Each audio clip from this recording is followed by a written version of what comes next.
Welcome back to another video.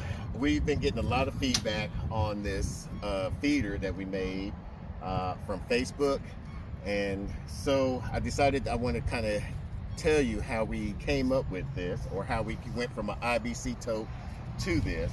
The first thing what we did is we took the straps off.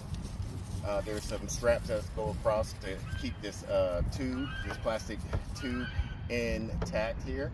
Once we took that off, we took the tube out, and I cut it in about 3/4 of the way, so that way we can, once we put some hay in here, that it will stay dry, at least from the top part.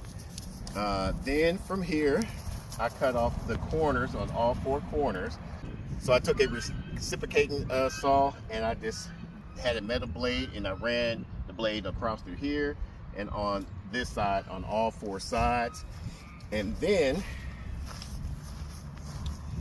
from here, I took the same reciprocating saw and ran it across through here, and also on the bottom of through here.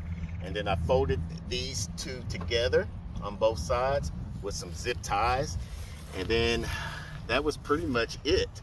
The only thing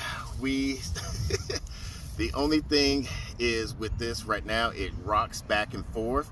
It doesn't rock side this way, just the long ways of it, because we noticed that when our sheep started rubbing against there, trying to take off some of their summer coats.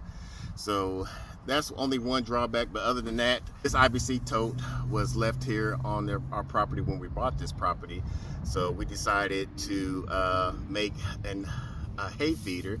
Wasn't sure what the previous owner used this for, so I didn't want to store any liquids in here, or any type of thing that we were going to be feeding to our animals, or to our soil. So we decided not to do that.